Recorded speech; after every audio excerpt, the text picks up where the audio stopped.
સુરત શહેર ગણેશોત્સવ સમિતિ દ્વારા પત્રકાર પરિષદનું આયોજન કરાયું હતું અને આગામી 7મી સપ્ટેમ્બરથી શરૂ થઈ રહેલા ગણેશોત્સવને લઈને માહિતી પણ આપવામાં આવી હતી।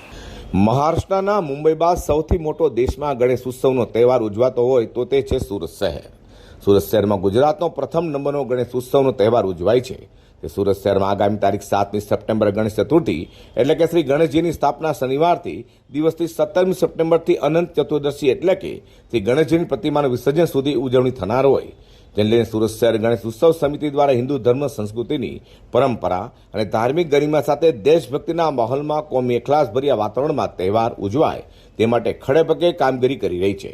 છેલ્લા 36 વર્ષથી સુરત શહેરમાં સુરત શહેર ગણેશોત્સવ સમિતિ દ્વારા ગણેશોત્સવનું આયોજન કરાય છે, ત્યારે આ વર્ષે પણ યોજાનારા ગણેશોત્સવને લઈને પત્રકાર પરિષદમાં માહિતી આપવામાં આવી હતી।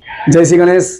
મુખ્યત્વે શ્રી ગણેશોત્સવ વર્ષ 2024માં સુરત શહેરના દરેક ગણેશ ભક્તો સુરત શહેર ગણેશોત્સવ સમિતિ એટલે શ્રી ગણેશોત્સવ સમિતિ સુરત શહેરના સંતો દ્વારા જે આચારસંહિતા બહાર પાડે તેનું પાલન કરે, સાથે સાથે સરકારના જે નિયમો છે તેનું પણ એક સાચા નાગરિક તરીકેનું પાલન થાય તેના માટે આ પ્રેસ કોન્ફરન્સ છે।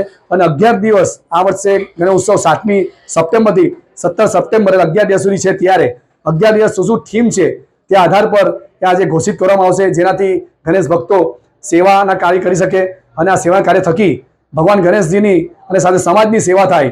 આ ધર્મશક્તિને રાષ્ટ્રભક્તિ તરફ વાળવા માટે શ્રી ગણેશોત્સવ સમિતિ સુરત શહેરના સંતો અને હોદ્દેદારો મહેનત કરીએ। ત્યારે આવો આપણે સર્વ સાથે મળીને ભગવાન ગણેશજીનો ઉત્સવ ખૂબ ધામધૂમથી ઉજવીએ, રંગેચંગે ઉજવીએ અને ધાર્મિકતા સાથે ઉજવીએ, એ જ સર્વ ગણેશ ભક્તોને અમારું આહવાન છે। જય શ્રી ગણેશ। આભાર। સુરત શહેર ગણેશોત્સવ સમિતિ દ્વારા ગણેશોત્સવ દરમિયાન યોજવામાં આવેલા કાર્યક્રમ અને ગણેશ પંડાલો તથા ગણેશ આયોજકોએ શું તકેદારી રાખવી તે અંગે માહિતી આપવામાં આવી હતી। Bureau report G24 news.